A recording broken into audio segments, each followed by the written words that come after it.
been running independent alternative events for over 20 years. Join me and my guests as we share stories and insights into our times working in the unpredictable world of producing events.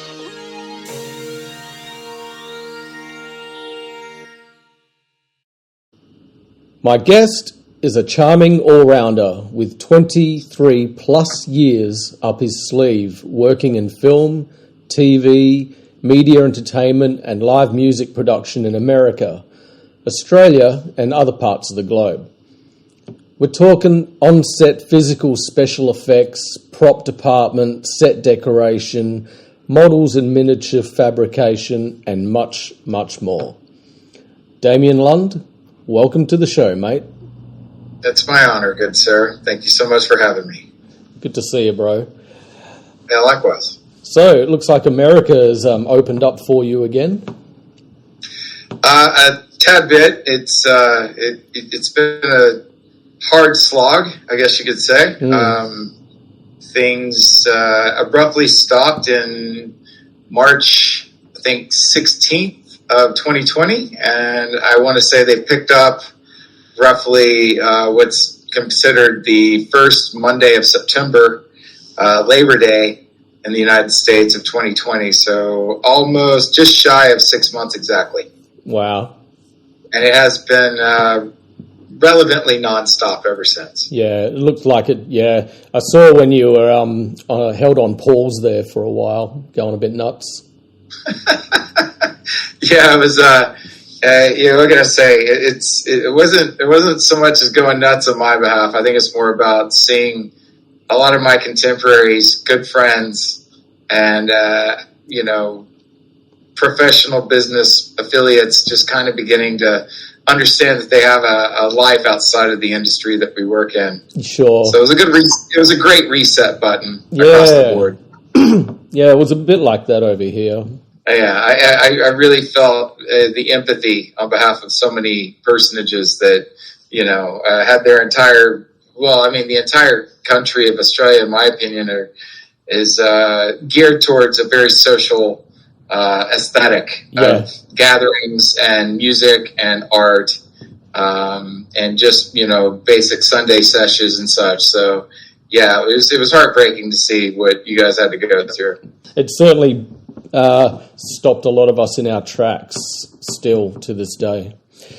But well, let's talk about you and your history in this industry. Where'd you grow up and where'd you go to school? And then we'll go from there. We'll start a little bit behind that. I was conceived on Halloween of 1972 to a couple of hippies in a very, very small town in a very conservative state of Oklahoma, just coming fresh out of, I guess, the fallout of the hippie culture, but coupled with a very, very stringent time capsule of humanity called Henrietta and the surrounding area just south of Tulsa, Oklahoma. Okay. I grew up in I guess, how best to describe this, a very artistic and very open-minded, creative, musically, intrinsically musical, appreciative, and poetic family, or I should say just my mother and father. They were from rival towns, small towns. I think by the time I developed a consciousness about who I was and where I was living, I was about 3 years old. And I grew up with a record player, pretty much. That was our only form of entertainment. The grandparents had TV, black and white, I think by the time I reached 5, they had a color TV. But very strong, family values, if there were, it would have been more about nature and with music. So the one device I could use to entertain myself was the record player, and I was able to convince my family that I wouldn't scratch the vinyl with the needle at the age of 3. So but My middle name's Hendricks, if that tells you anything. So I was very, very much brought up in a very hippie, nonconformist household. And lucky you. Then, somewhat. I mean, it's like I could listen to anything. I could watch anything that I wanted. I could watch any films that my parents went to. At the age of 3.5, I remember my parents wanting to go see this film that the big, massive spread in the paper took up the entire, page of this spectacle movie that they were so intent on checking out. That would be Star Wars. So basically from humble origins in a tiny town where I was first exposed to this I think I was living in a town of about 230 people. Yeah. It used to be an old mining housing district for a coal mine that was just north of the town where I was born. And I mean, to see the world far beyond anything that was my relevant reality was awe-inspiring, to say the least. Wow. So but at that age, I had no concept of how anything worked. I didn't know that the world was round. That's an origin story that I'm sure many have felt in their own right, but I had no idea anyone else existed out there either. So what kind of stuff did you start getting into when you kind of hit high school? And the stuff I was into in high school, I don't know. I mean, I would say I started high school being an athlete. I finished high school being a very accomplished stoner. Quite gratefully so, but I'd say my taste changed abruptly and quite vastly from grade 9 through 12. It was a tumultuously amazing time to live in the United States, especially in the Midwest. Where I grew up, I guess if anyone had ever seen the film Dazed and Confused, that's set in summer of 1976. Here I am 15 years later in the summer of 1991. And like when I say that the area that I grew up in was a bit of a time capsule, it was a lot like everything that was portrayed in that film. Right. Quite succinctly. It was a great place to grow up, but there was the technologies were allowing a lot more accessibility to other ideas of cultural dynamic. The music was changing. The films were becoming a bit more visceral, coming out of the 80s, and a little bit more adventurous. I would say that I was still very much an avid science fiction, gore, and horror fanatic. Well, naturally, because we're only a year apart in age, and horror exploitation was huge still, and even on a yes. mainstream scale. So, yeah, I would say that by when I was 7. I watched I believe it was the Elephant Man by David Lynch. Oh yeah. Unbeknownst to me that it was a David Lynch film. Same at the time. I just was fascinated with a story of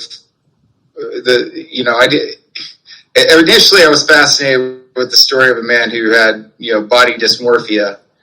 And the complications with that, but the poetry and the visual dynamic of that struck something inside, and I naturally gravitated towards that outsider.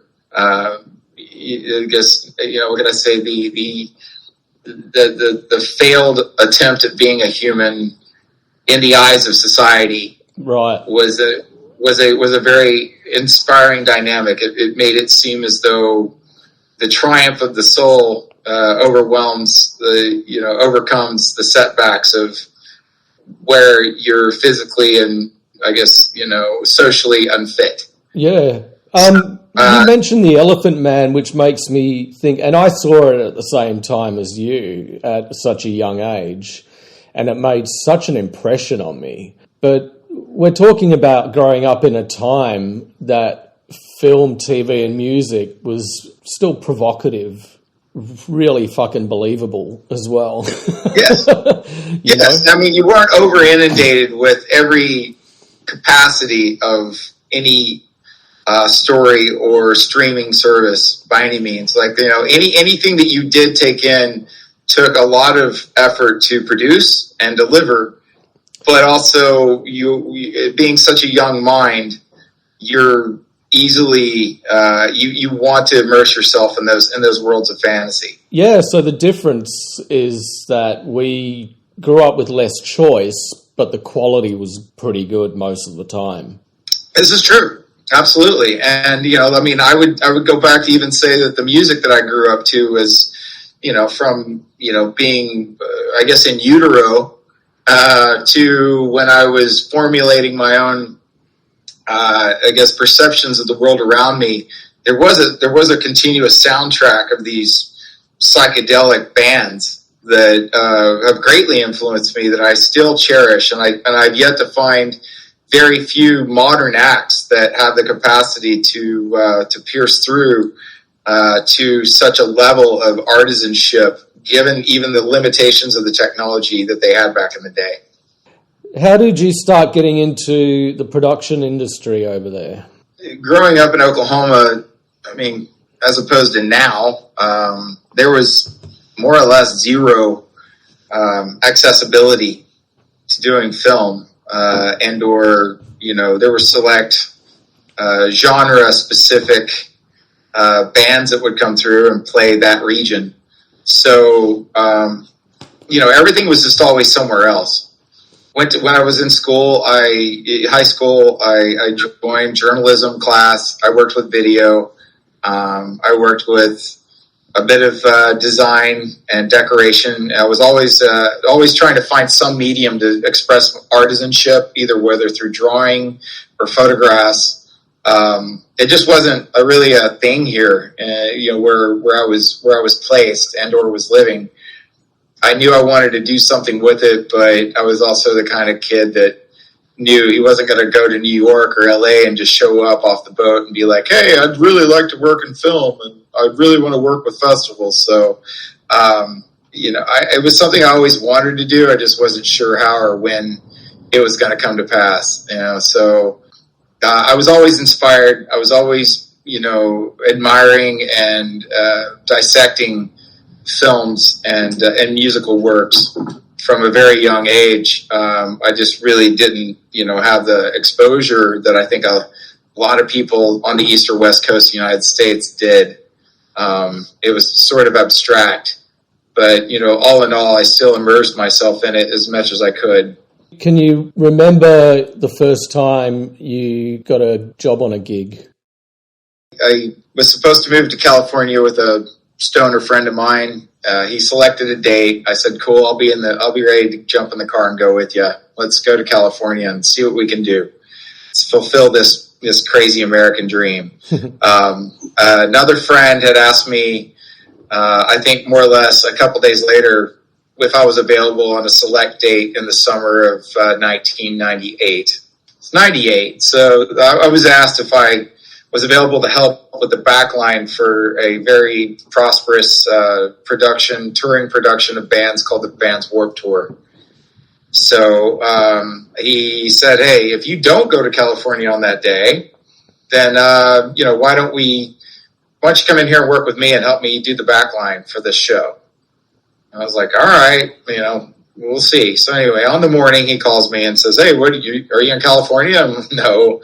The homeboy decided to drop out. And he's like, all right, well, you're coming in to work with me. So I got sent in, and I helped him out, shifting off all this gear for these top-of-the-line punk rock and skater and heavy metal acts.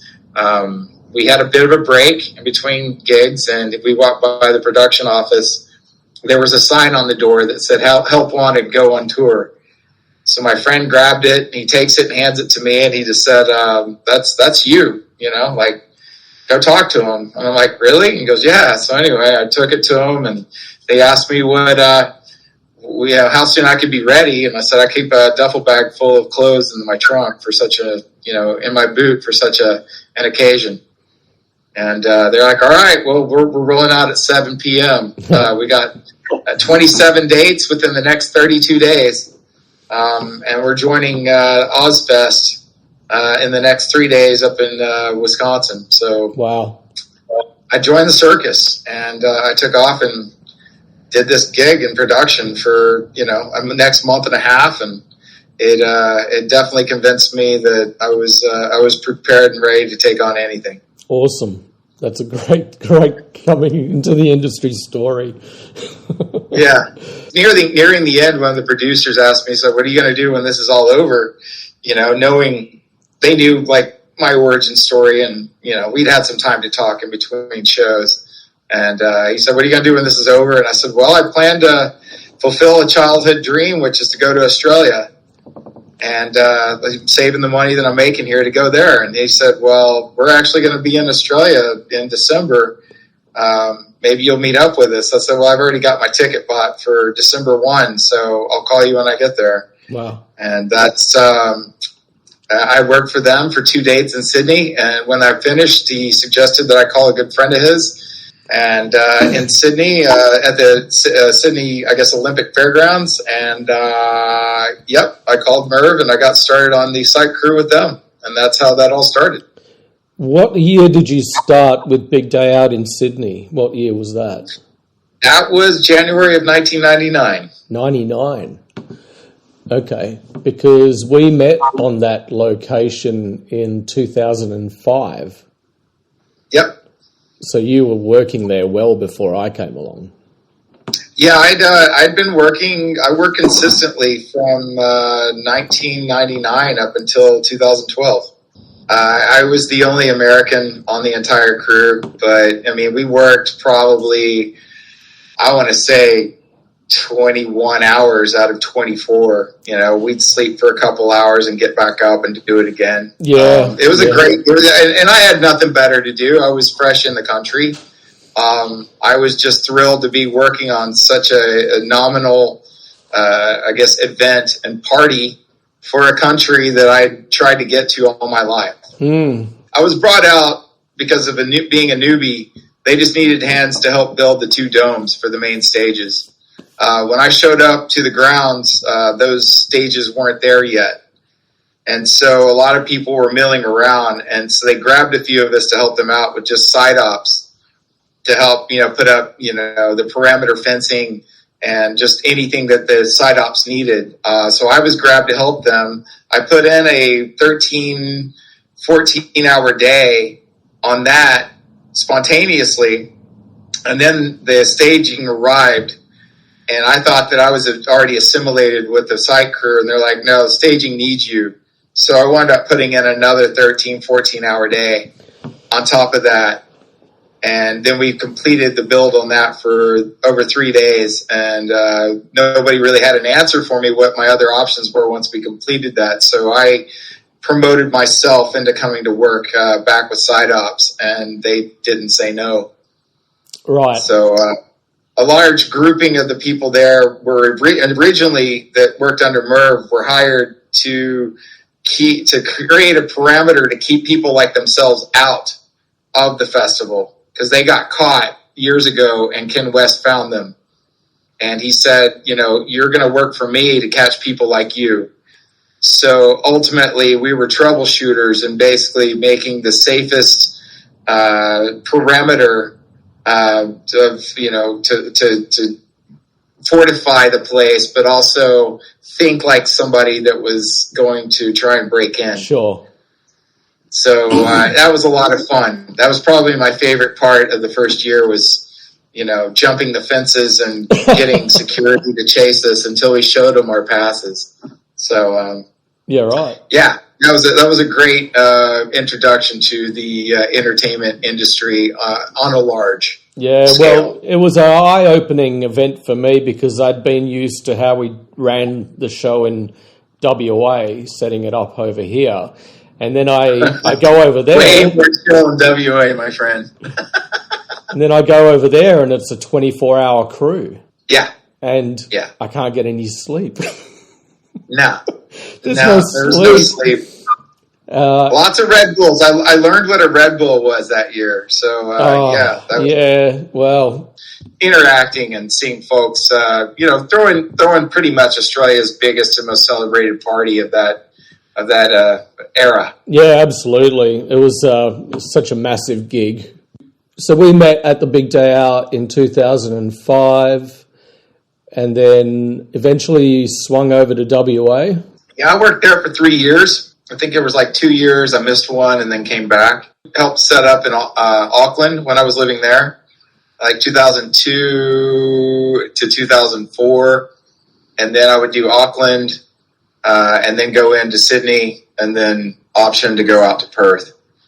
And, there were no guarantees on the Perth one. I just happened to get along with you and Chris Knight and several other of the locals out there and, just kind of be an all-rounder to assist, ride around the golf cart and occasionally put my hand up to make the sausages for lunchtime.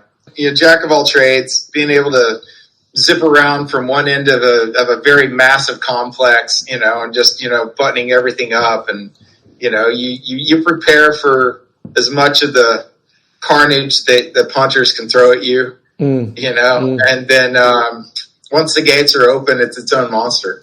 Like nobody understands in the production side of just how much, just how meticulous piecing those little squares together is.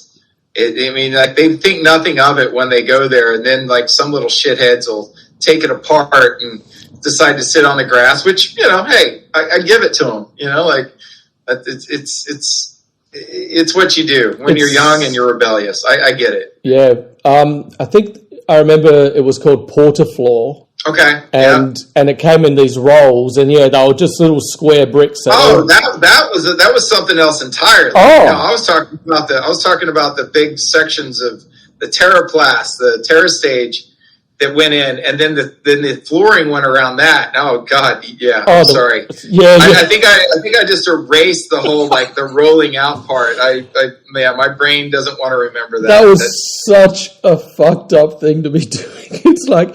Basically, the Olymp. And then not only that, I completely forgot about that. So then the kids would take pieces of that out and then throw them like frisbees, which had sharp points that would have hurt anybody. So just to paint the picture, it's the Big Day Out 2005 at Olympic Park in Sydney, and the deal the organisers have with the grounds is that the grass is to be protected.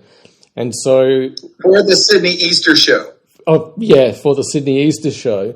So we had to roll out this stuff called Portafloor, and it was basically little plastic bricks, and you'd roll it out and piece it all together to over the grass. Imagine like carpet made of Legos. Lego, yeah, exactly. It was pretty much carpet made of Lego. And that took too long. It had to be fit in just perfect. You had to slot it and put like one edge of it on there, click it in, and push and roll it out. Yeah. And these things would just show up like truckload after truckload after truckload. It was horrible. And then after it was all done on the day, the kids turn up and rip it all apart. That's great. Yep.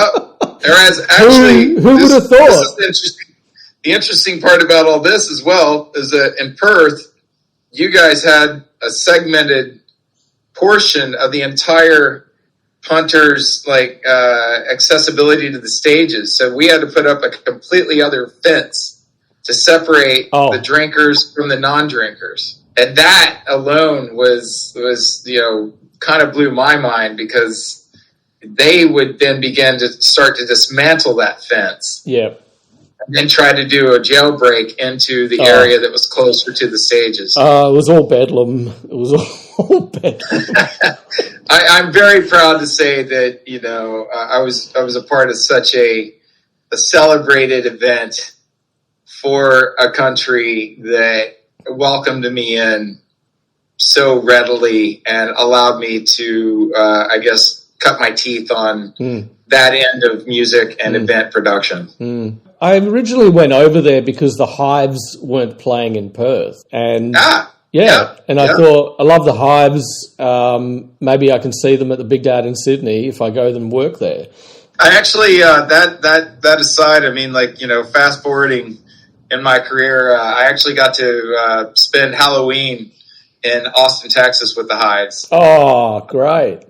Yeah, they performed one of the final, you know, shows at Levitation in Austin, Texas on Halloween night with the Mystery Lights. And I'm good friends with Mystery Lights and have helped promote them for a long time. And it was really lovely. One of the members of the Hives had a birthday, and we had an after party with some cake. And the Mystery Lights were all dressed as devils, and lead singer of the Hives had a appropriate shirt that night that just said "Not today, Satan." Got your CV here. It's quite impressive, but. Before we drop some names, let's talk about what you actually do. So you work in art departments, you work in special effects, and maybe just talk about what it's like working in the art department for these big productions. My work in Australia initially began on Moulin Rouge in 1999. I was asked to come on and help just with the construction department. Turns out they said, yeah, it's actually models and miniatures department. Awesome. So I wound up kind of immediately being inducted into a group that handled set decoration, props, and special effects.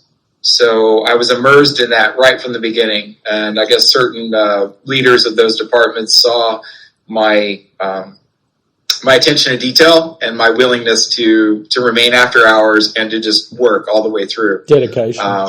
So that being said, they would trade me off between different departments. Wow.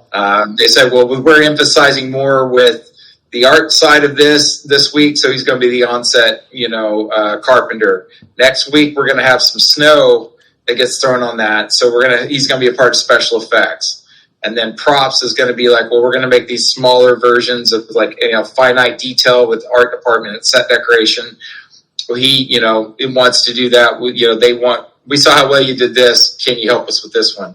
So it was a great, great deep end swimming with the sharks opportunity for something that, hadn't even been released yet, for its content and its detail as a standalone a musical.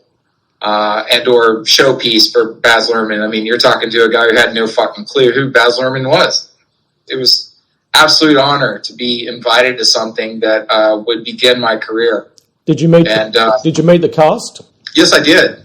I met Ewan McGregor first, and then it was Nicole. It was strictly professional and quiet and more of a restricted interaction until we had the wrap party at Baz Luhrmann's mansion, which I honestly didn't think I was going to be invited to because of the short run of my time on that production. But they were very welcoming and appreciative, and I can honestly say I shut that party down. I was one of the last ones to leave. Awesome. But it was a lot more formal and a lot more jovial interactivity to carry on and have conversations, given that contribution to the film, and to then actually be able to have a chance to speak with them in a party forum. Great. So I thought that was going to be it. I thought that was my only shot at working in the industry, and that would be the end of it. And I was completely content with that. Right. Well, I'm just going to go down the line. So that was Moulin Rouge was your first real gig. Yes, sir. And now you moved to working for Attack of the Clones.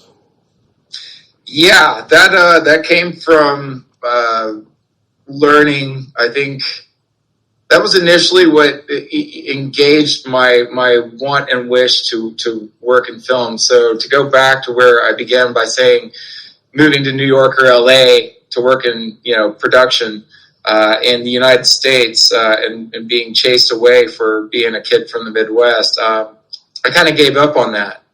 I had five big dreams that I wanted to fulfill, and the first one was to go to Australia.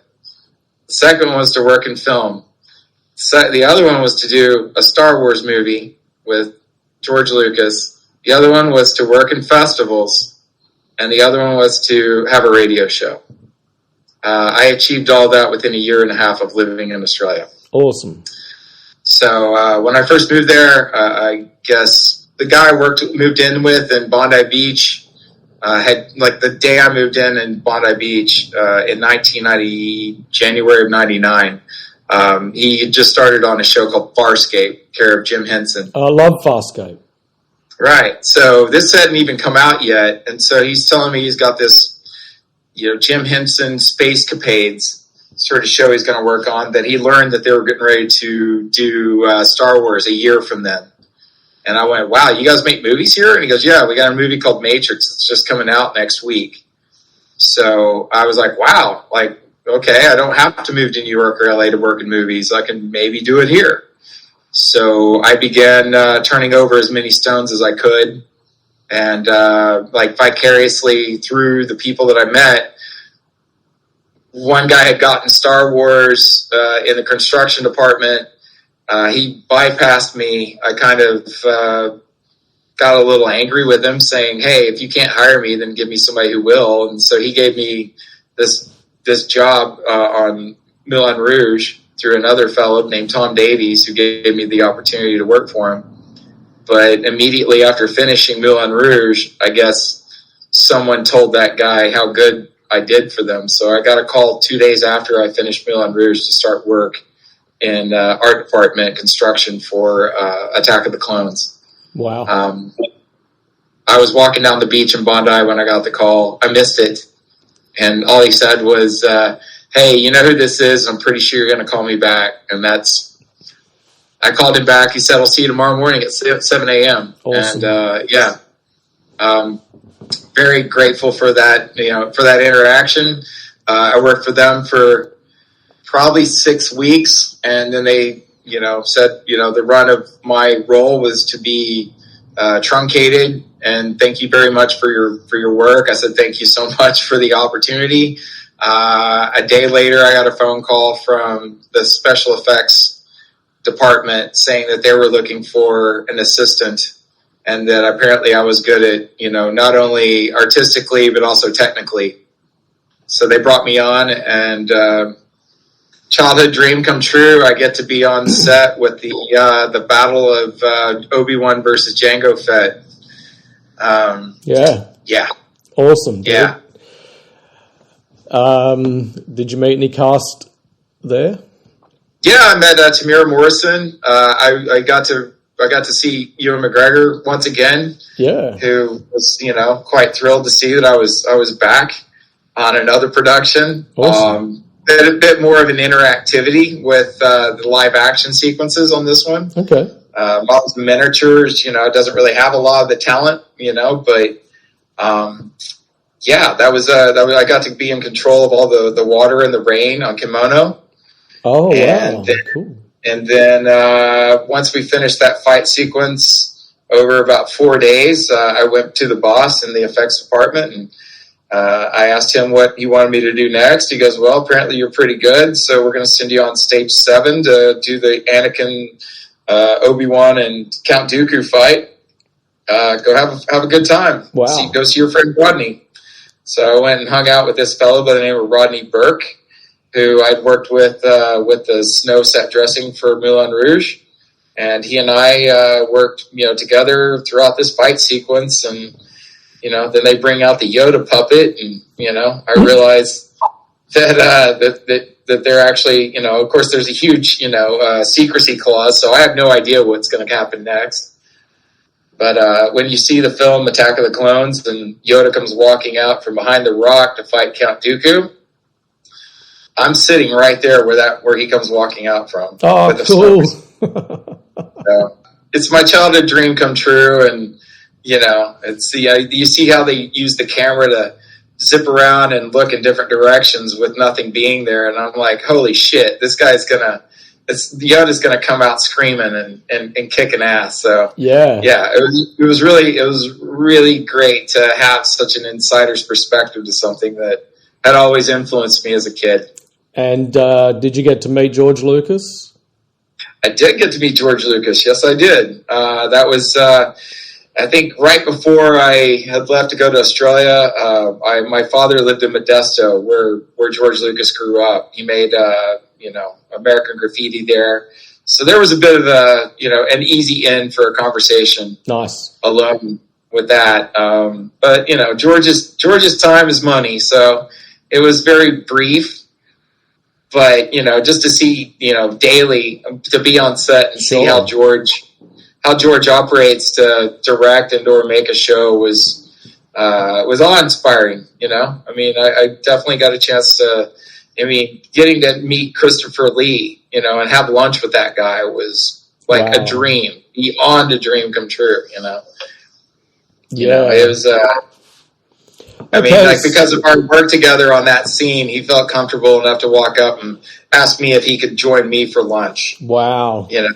So to sit across from him and just have a casual conversation with such an absolute legend of cinema was a dream come true all the time. So by that time, you're pretty much working for Fox Studios. Yeah. And so you wrap up Star Wars 2, Attack of the Clones, and yes, sir. You move on to The Matrix 2 Reloaded and The Matrix 3. Yes, sir. Yeah, that all came about through an interaction at the local pub in Bondi at the Regis. We were out on the weekend carrying on with the roommates, and my roommate had a really bad habit of doing the backhanded ball check. What? He had a really bad habit. Yeah, this is actually how I got my job in The Matrix. Swear to God. So he had a really bad habit of nut swiping you for what the fuck reason I don't know to this day. But he got me really good out of nowhere. And one of our other roommates was talking to this redheaded fellow at the same table. And I took a really good hit, and I was catching my breath and about ready to whoop my best friend's ass when our other roommate said, "Hey, I know what you want to do, and it's completely justified, but I'm going to give you $20. Go get a beer, get me one, and come back here and cool off." I was like, "Okay," so I left, and I bring a couple beers back. And my friend then says, "Hey, what was it you said you did to this random redheaded guy?" And he goes, "Well, I do special effects for movies." And then my buddy turns and says, "Well, didn't you just do effects for Star Wars?" And I said, "Yeah, I did." And he goes, "Really? So what are you doing now?" I was like, "Landscaping." He goes, "Well, you want to come back and work in the film biz?" I said, "Sure. What do you want?" And he's like, "Matrix sequels 2 and 3 being shot simultaneously." I said, "Okay, that'd be cool." And he goes, "You want to start Monday?" I said, I'll take it. So yeah, that's how that happened. Right place, right time. Yeah, I mean, taking a shot to the nuts. Sure, I'll take the job. Thank you. Small sacrifice. I mean, yeah, but he gave me a shot, and I got to work with some of the biggest and best contemporaries in that field, across the board, especially the best that Australia had to offer. And I sing their praises. I really do. They took me under their wing, and they gave me a shot, and they saw how ambitious and grateful I was to be, a part of such a caliber of people, even given my limited skills at that time. And once again, did you meet the cast? I certainly did. Yep. No, got a chance to meet Lawrence. I got a chance to meet Keanu. Trinity, Carrie-Anne Moss. Carrie-Anne Moss, yeah. Yes, so I got a chance to chill out with them. I would always, absolutely. Jada Pinkett Smith, every one of them, absolutely grateful to be there. I mean, just a consummate professional collective. It was, we already knew from the success of the original movie that this was, pretty much a winner. Monica Bellucci, though. Oh, I mean, my God, to see her show up in a vinyl dress like that was, that was an eyebrow raising day. I bet. I follow her on Facebook. She's a very lovely woman. She's an elegant, composed, dynamic Italian, French, badass of a woman. It was, like I said, here I am. At that point, I think I was 28 years old. Couldn't have been happier. Living the best of my 20s in Sydney, Australia, on one of the most successful franchises of its genre. Yeah, absolutely. So you go from The Matrix and back to Star Wars, Revenge of the Sith. Oh yeah. So that, once they had finished out with all the production for Matrix, Star Wars came back. I wound up going back again with the art department, helping do stage setup, decor and design, working with props.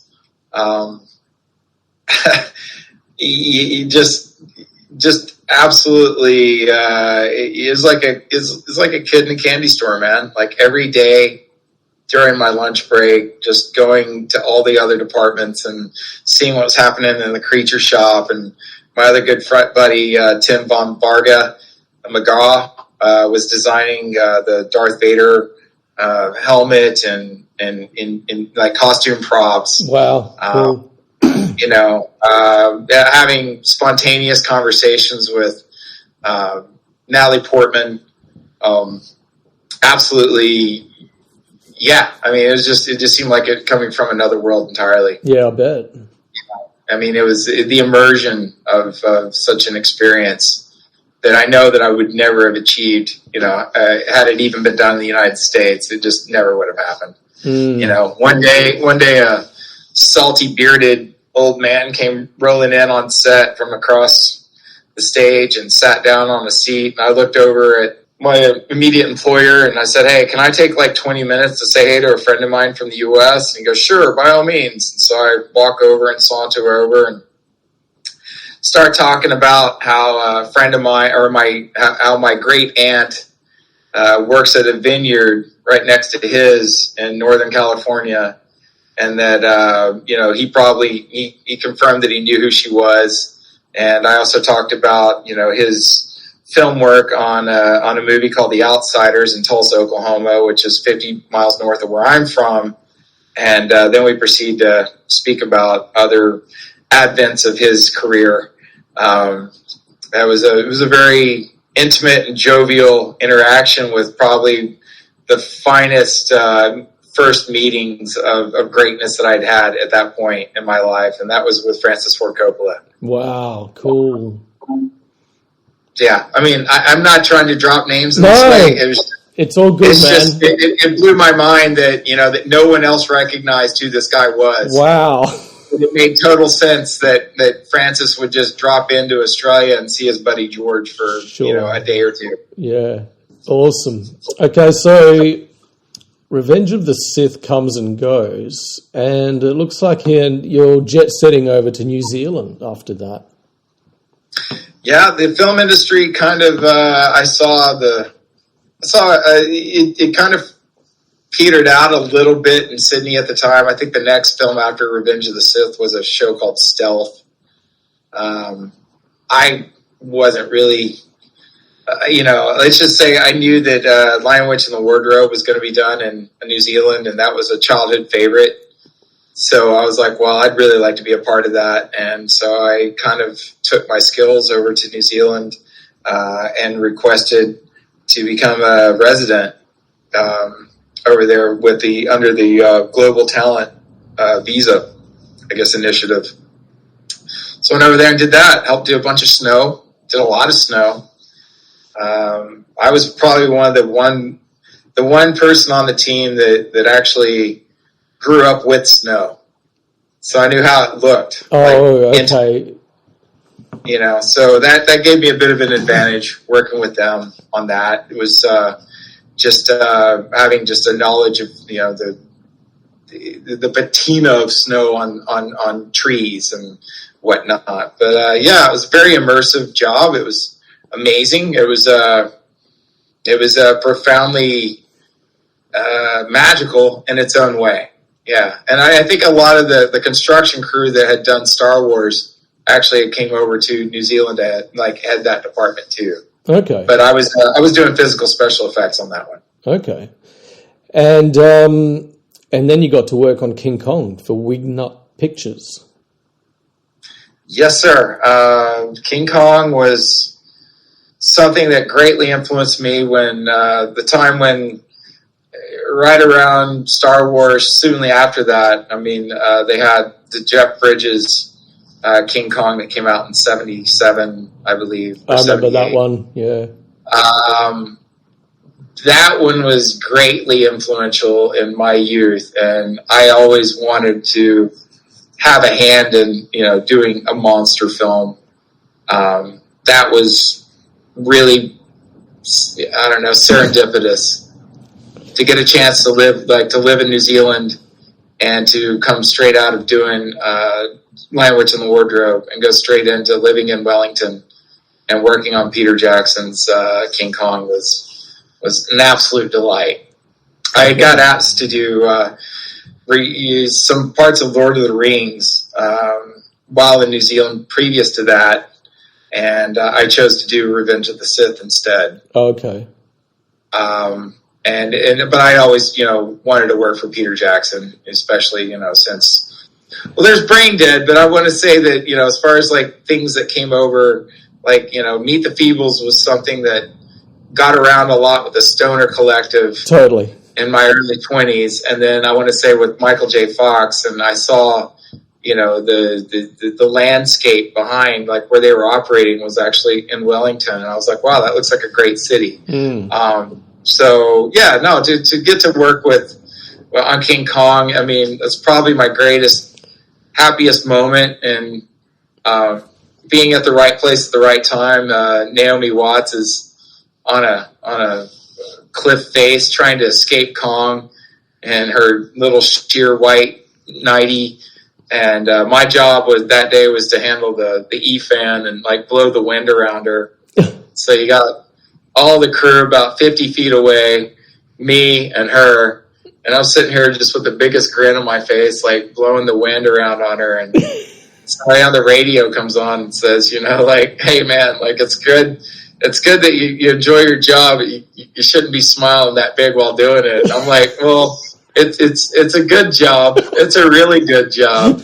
So you okay out there, Naomi? She said, yeah, I'm good. I'm like, all right, just making sure. Yeah. That's a great story. People ask me in special effects what my favorite thing to ever blow up was, and I say wind up Naomi Watts' skirt. Of course. True story. Yeah. And then after King Kong, you do the Omen in Czech Republic. Yeah. So I bought a round the world ticket after I finished King Kong, and that took me over to Europe. I'd always wanted to go to Prague. Another silly story. I'm in I think it's night 2 of being in Prague. I found myself in a bar. I tried not to say to anybody that I worked in the film industry. I had a few beers, and I mistakenly told somebody that's what I did. And they're like, oh, are you the American that's put out the ad for special effects, prosthetics for this movie that's in town? I'm like, no, I'm not. She's like, well, there's a guy here looking for it. I'm like, well, that's cool. Good for him. It was like, you should answer it. And I said, well, if I had the internet. And the lady goes, well, there's a computer right here. And there's literally a computer sitting on a table at this bar in Prague with no one on it. And I'm like, fuck, okay. So I go and answer it. I answer this little ad, and turns out the guy literally is less than a block and a half around the corner from where I'm staying. And I got to build a prosthetic demon Rottweiler for this guy. Oh, wow. We meet. He's also an American. He's a very accomplished special effects makeup artist, badass prosthetic guy. His name's Brian Wade. I meet him. He has a crew of like newbies who want to help. He hands me he asked me how I want to build the structure for this dog.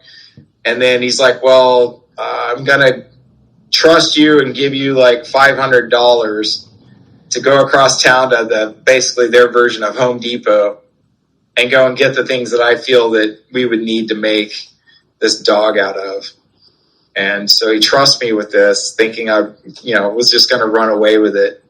But I came back with basically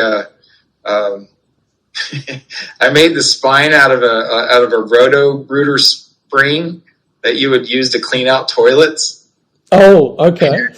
And a bunch of like large door hinges that I put together and like bolted together. So the legs would move, but the back was rigid until it would, get bent or moved around. That's just thinking on the fly. Yeah. I don't know, but it worked. Yeah. It worked.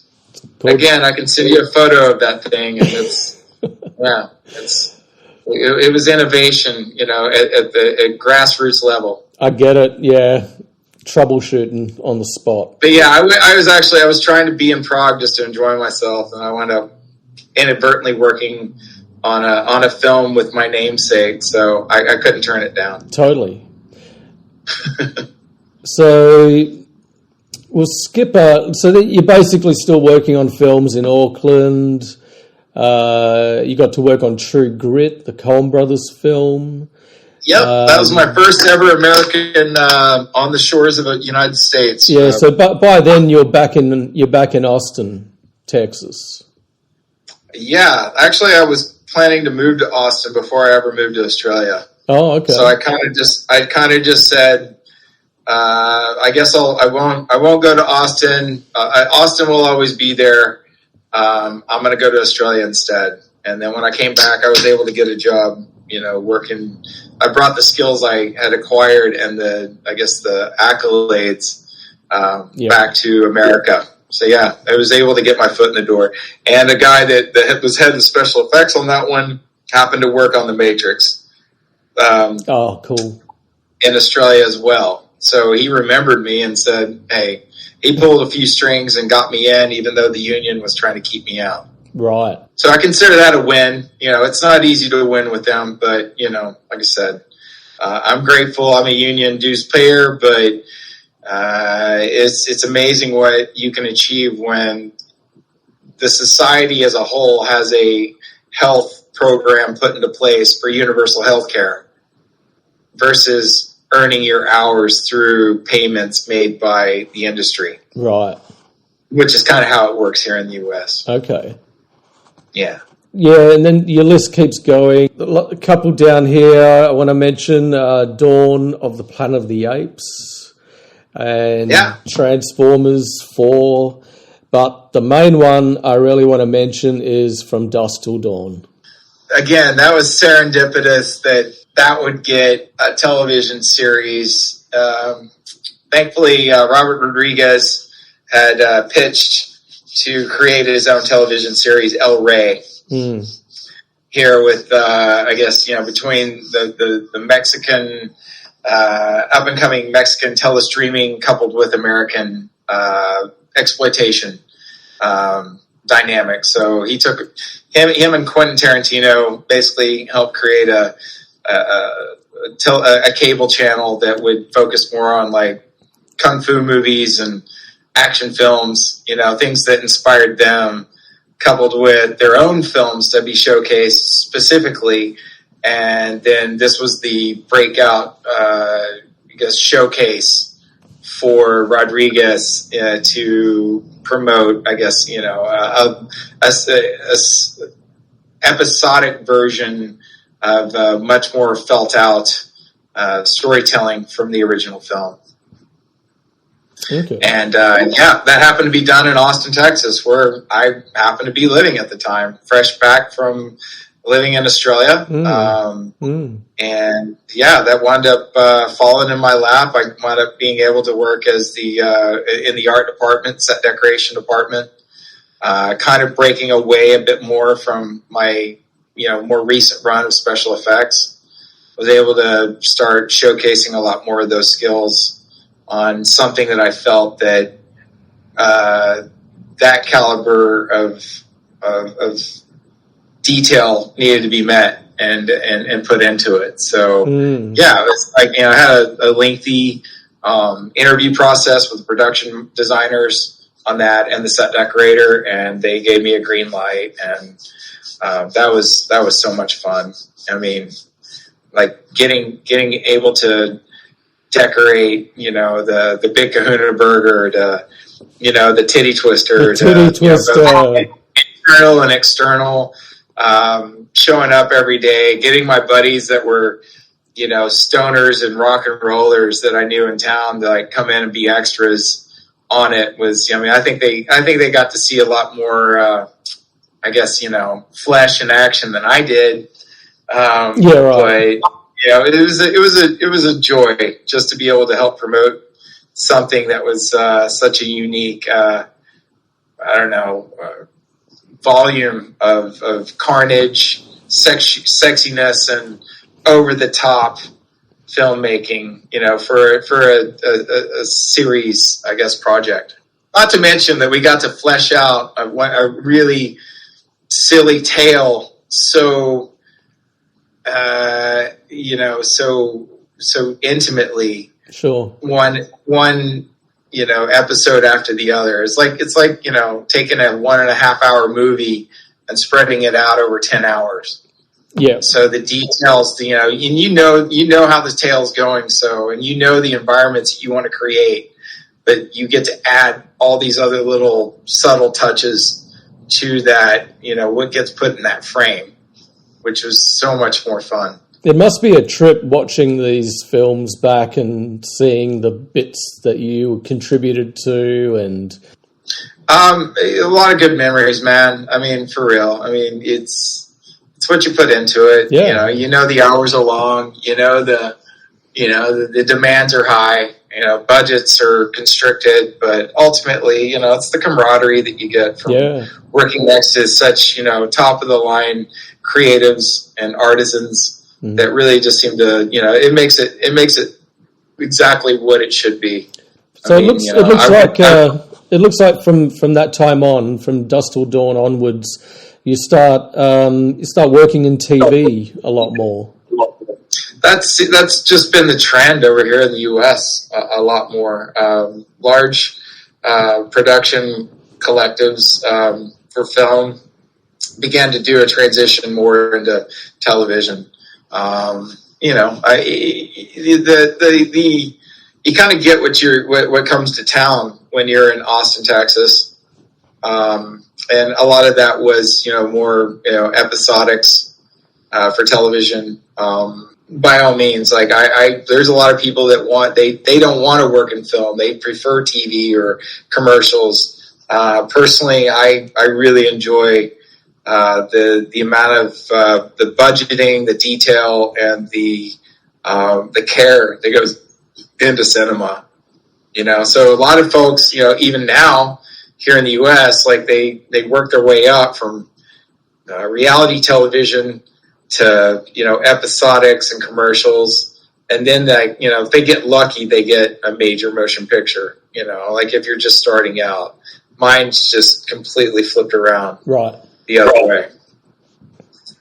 And I've been very fortunate with coming straight out the gate with such a deep end and a high profile variety of films that's kind of guaranteed a lot of what I got to do. But, the perfect marriage, as you're saying, between movie and television, ultimately, which would be my favorite, hands down, is getting the opportunity through the work that I've done to I've turned over the right amount of stones with his select persons who, unbeknownst to me in Austin, Texas, happened to be the nephew, the prop master of a show called Leftovers, happened to be the nephew of Sissy Spacek. Oh. Who was married to the production designer who helped, basically was the beginning best friend of David Lynch, back in, on the majority of all his major films. She's married to the production designer for David. Okay. So as it turns out, I learned that they were doing Twin Peaks: The Return for Showtime in episodic form. And someone mentioned, why don't you go speak to Mark Spacek down the hall? I'm sure he could probably help you out and getting the right person.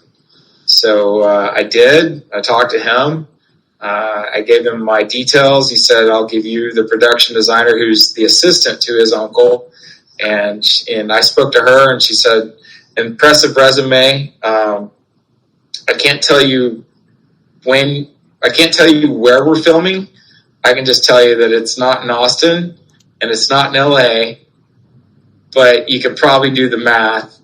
And I could say that you got the job, but you'll get a phone call from us. So I wound up getting the phone call after finishing a film called Woodshock up in Eureka, California, starring Kirsten Dunst. And I wound up got the green light to go up to Seattle, Washington to go film begin in the art department. And, applied my skills as needs be, and luck, as serendipitous luck would have it, I wound up being the assistant and on-set dresser for that series, and got to work right next to probably my biggest hero, second to my childhood dream, which would be George Lucas, and or even the Coen brothers. That would be like the highest level of who I would ever hope to work for. Never thought it would ever happen. I'm just a dumb, lucky kid from some small town in Oklahoma that got a chance to stand next to my hero every day. So, very inspirational. The Watchmen, HBO. Yeah. So, another standalone film that I really, really enjoyed quite a lot. I was living in New Zealand in 2009 when that came out. I was very moved by its tone and its adaptation of the comic book. When I found out that they were doing a series for HBO, I happened to be living in Atlanta. I turned my back on a collective when I did Fear the Walking Dead. I left that project and went to Atlanta and just said, people have been telling me for years that I should go there. It was the hub of new entertainment, dynamic. It's the new Hollywood. So I went, and within a couple months, I had gotten work to help assist in that for the set decoration department. The Watchmen film is so good. I got to screen it to the public some years ago. I loved it, man. It was great. Yeah, I really like the historical aesthetic and how they presented this in the tale for the television series. Yeah, the film, when I saw the film, there was, a lot of talk about, is it going to be like the graphic novel? And it was practically page by page perfect. Yeah. No, I agree with you. All right, here's the last name drop, and then I want to go into some sort of different questions. But you got to work on WandaVision. Yes, I did. Yep. That was also in Atlanta. And I got to work with them. And then by the time we got to rolling, it was, doing the on-set dresser job coupled with B camera unit work where I get to, flex a bit more and work with the special effects department a bit. And also went in when certain roles were completed, I went on and helped out doing with grip work, doing lighting and running some of the larger machinery to help do bounces and shading and all that sort of stuff. So I got to play several roles on that particular series. I don't know. I'm a bit of a fan of that since growing up as a kid. So my passion to contribute on that particular tale was, I gave it my all, my heart. I really enjoyed working with Elizabeth. I really enjoyed working with Paul. The director on that one had done pretty much the lion's share of like something like 60-something episodes of Always Sunny in Philadelphia. Right. Matt Shackman, absolutely couldn't have been more happy to work next to such a guy that's responsible for so many gut-wrenching laughs of awkward, hilarity, but also to be a part of something of that new tangent that was to begin, I guess, the phase 4 of Marvel's, spectacle. It was an absolute dream come true, man. I mean, yeah, it was a great show. I really dug it. So let's talk about the sort of behind-the-scenes details of working in film, TV. Do you want to talk about what kind of like hazards there are in the industry? In my industry, as far as, with special effects, hazards abound. Doesn't matter. The bigger the production, the wilder the scope. There's an immense amount of factors that always have to be taken into consideration. It's I personally, as I could tell any potential employer that would want to hire me, I always say number one, safety. Like that's me. I will have to put my foot down at all times. I don't care who you are. If I think that someone's going to get hurt, and not necessarily just myself, if I think there's any potential where someone could get hurt, I'm going to have to say something and do it. It's usually around when people have been working too long. That's, that becomes a factor when there's the demand for getting a shot is been established for the day. People have muddled around but kind of thought, well, they haven't done much, but we're at hour number 15 and they want to do like the biggest scene last. I just have to say, hey, look, choose appropriately what you want to have shot and or done, because that's when people are susceptible to being hurt and they're tired. I mean, between hour 11 to 15. And you got to consider the fact that they've all got to drive home after that, once they actually take everything back to the trucks or wrap things out. There's lots of people that get hurt. They get hurt for the drive home. It really comes down to, how well can you read your crew? Yeah, I've come against the same thing with festivals where, production crew are there at the beginning and at the end, whenever that is. But I've been in situations where it's like it's getting pretty late, where we've all been here all day and night, and we're back tomorrow, so let's go home now. I mean, I had an incident in Atlanta where the lead man and his wife basically are cutting out at hour number 12 to 13. And they've left us with a couple of details that they want to have done that are very mathematically specific and will be criticized by anybody that doesn't do it right. And the young people that are on set don't know the detail of how it gets done. And they want to make their superiors happy, but they also don't know what exactly how it needs to happen. And I'm like, well, as far as I'm concerned, they dipped out to go home and eat dinner at home. They didn't ask us if we wanted meals brought to us while we're on location. So we're gonna go. We're gonna leave now. I'm calling it, and I'm sure I'll catch flack. But nobody under the sun's gonna say that I'm wrong for looking after the crew. Yeah.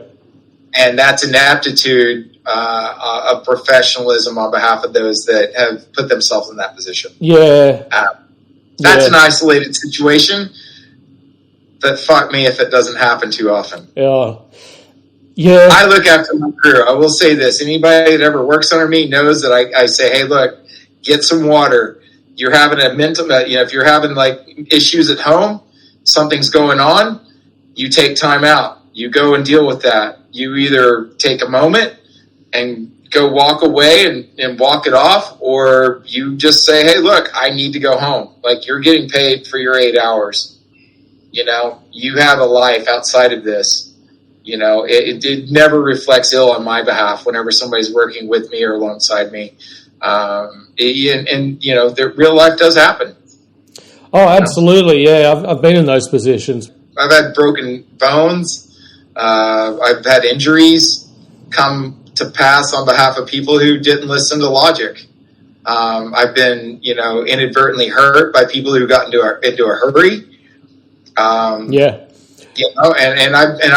been, younger. I was afraid to stand up and even just look after my own best interest in that avenue. Turned a blind eye for my own, continuity and health and viability. But yeah, I've had a hand broken. I've twisted an ankle. I've had people drop shit on me. It is dangerous. Is there a safety department on set? There was one in Australia on the films. There was a specific, guy that was there in charge of looking after safety, which I really like that. I worked closely with him on Star Wars and The Matrix. Here in the U.S., much more looser interpretation. The only thing we have now are a bunch of, pardon me to anybody who feels offended by this comment, but we have a bunch of up-and-comer PAs, millennials that have been given authority under COVID to be safety officers. A lot of entrusted obligations of entitlement that get thrown at somebody who doesn't know the actual safety measures of things that will and can hurt you.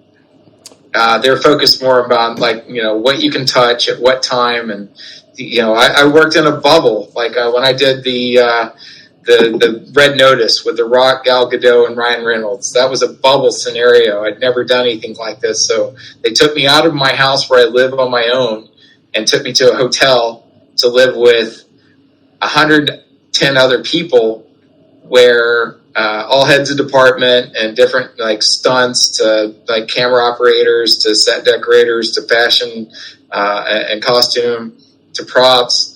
We all lived in basically in a hotel townhouse environment in the same city. And we were relegated to leaving that bubble at a specific time. We had 30 minutes to get across town and onto the set, do our day's work, and then return within 20 to 30 minutes. Right. And we stayed that way for 5 months. Wow. Yeah. We were one of the first groupings of people who carried such a high-profile production in such a way at that stage of COVID and filmmaking. I saw grown men cry, that were separated from their families. I saw people break down at week 6, that we were completely isolated from the rest of society. And being in America, that occurred during probably one of the more recent, most tumultuous political and social and pandemic eras of the United States in recent years. So that was from August of 2020 until late November. So we, entire presidency was chosen. The Black Lives Matter issuances were happening, riots were happening, and we're completely isolated from everything. Wow. I had to vote through a ballot box that was locked on set an absentee vote that we had to place in on set that was then taken to the local registry for validation of our vote. Wow. It was really, really, really, it was like an alternate reality. You know, we had to drive 50 kilometers from where we were staying to the set across an entire city that's probably one of the most traffic convoluted cities in the United States. Right. If you hear anybody talk about Atlanta traffic, I mean, it ain't pretty, you know, and they, for some reason, thought it wise to put us on completely far ends of the grid. Oh, and, you know, some folks lost their jobs because they got caught. They took a wrong turn and they didn't make it there within the 40-minute time frame they had to like speed across town. Wow. Yeah, that's a whole other that's a whole other dynamic of safety and mental stress. I mean, I honestly I felt that it took every ounce of my then 21-year career to maintain a semblance of sanity in such an environment. I wasn't asked initially to do that gig other than 2 weeks in quarantine and 1 week of work. So, you know, I did the 2 weeks of quarantine, 1 week of work. On day 2 of that 1 week, they said, we want you to stay on as the on-set dresser with this. You can't go home and get your stuff. You have to just make do. And you're on for the next 10 weeks. Wow. So everyone else that agreed to it had agreed with the intent of walking away from their friends and family. I just kind of agreed to 3 weeks and then was just like, well, shit. I guess, yeah, I'll stick it out. And then the actual on-set dresser who had the job, his name's Trip Norton. Beauty of a man he got demoted by the first AD for not wearing his shield coupled with his mask on set. So he got sent away and I inherited the entire film with no real support group in my department. Wow. That was, you know, I'm not talking shit. I'm just saying that's how it went down. Not the way I would have played it out, sure. You know, but yeah, it was probably the most trying of all the careers that I've had, all the jobs that I've had, and a lot of them have been physical, and that one was definitely a demandingly physical job, but just every parameter of the professionalism that needed to go into such a high-profile picture, with me being the only person in my department without having a secondary, was really overwhelming. You know, when a director walks up to you and says, you know, asks you where the other guy is, and you're like, no one's told you? And he goes, no, why? What's up? I'm like, well, it's kind of not my place to tell you. But yeah, I'm the only guy here to do this entire department. Wow. That was pretty trying. Yeah, so. And you did it?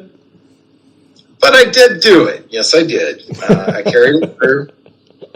Yeah, getting a signed picture of Gal Gadot as Wonder Woman saying thank you for the flowers is, you know, there's the little creature comforts you get out of this. That's a forever thing. She's an absolute delight, you know. I mean, there are a lot of behind-the-scenes, you know, endeavors.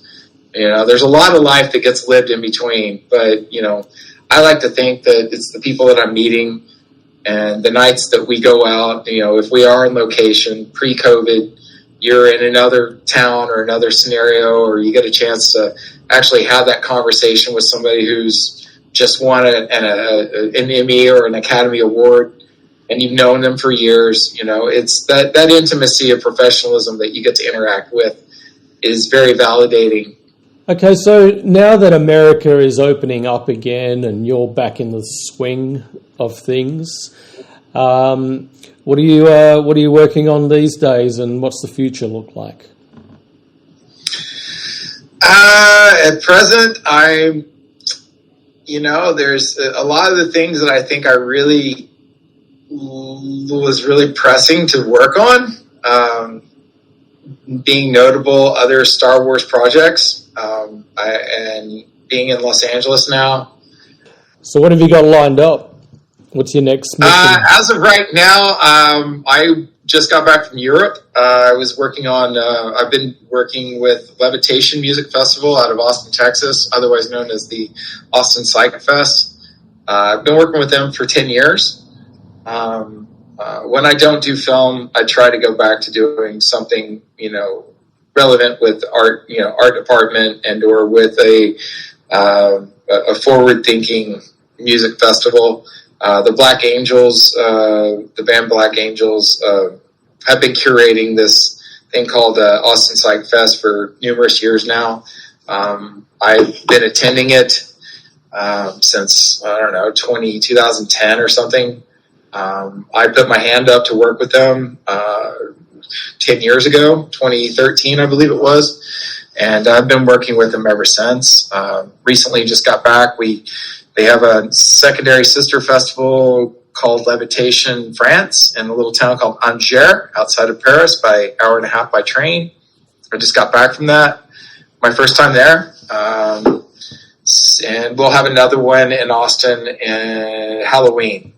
Other than that, after COVID, I kind of just piecemeal and help out on projects as they come to pass here in LA. I just got offered a job in Sydney by Rodney Burke, who was my initial first technician in special effects on Moulin Rouge. He's offered me a job on I guess they're going to make a sequel to Planet of the Apes in Sydney at Fox Studios, or what's now Disney Studios. Okay. So that's my goal right now, is to formally get my residency based on the decades-strong, multi-dimensional careers in both film and festival. It's kind of it. Other than that, there's a number of projects that are happening here in Los Angeles. I'm being asked to go back to Atlanta all the time. I walked away at a really high mark when I was living in New York. But I think a lot of the focus is changed a lot since COVID in the past 2 years. And I needed a bit of a break, but now that music's kind of kicking back off here in the United States, I'm in a wonderful city to see a lot of that. And that's kind of taken a lot of the priority from the devotion of time that I would normally give to a project. In fact, I'm going to be seeing the curators of Levitation this weekend. They're opening, the Black Angels are opening for Primus here in Long Beach. Right. And the following night is the Warlocks are playing. I don't know, man. I'm just kind of enjoying life, finally. Well, man, looks like you're back on your feet after the C-bomb, and your resume just keeps getting more impressive all the time. So congratulations on a fine career. Thank you, Ivan. I greatly appreciate it. And it's Pride Month, by the way. And be yourself, whoever you are out there. Whoever you are, whatever it is you do, celebrate it. Embrace it. Follow your dreams.